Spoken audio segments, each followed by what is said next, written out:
South Africa will host the first G20 summit ever held on African soil, but hopes for a strong declaration on climate and debt relief for developing nations are slim. Geopolitical tensions are high, and US President Donald Trump is boycotting the meeting.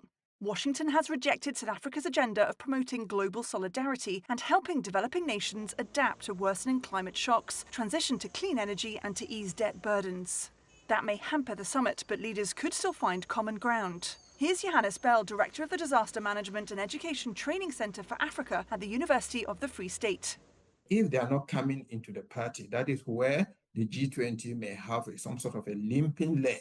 But that does not mean the rest of the parties, the rest of 190-something countries in the world cannot come together and decide on how to move the planet forward. South Africa's priorities include preparing for climate-induced disasters and mobilising finance for clean energy transition. As Busisipo Siobi, public policy researcher at Good Governance Africa, says, with 600 million Africans lacking electricity, it's about making sure they benefit from the global race for critical minerals. The real question now really goes around how do we ensure that the people on the continent are benefiting from these minerals, and how are they serving the current energy crises that we have, respectively, within the continent.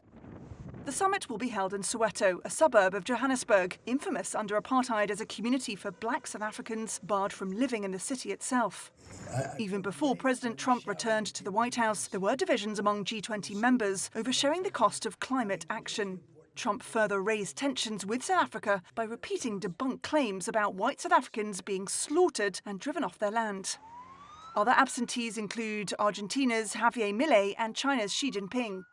But Trump's absence is not necessarily a bad thing, says political analyst Payet Krukamp.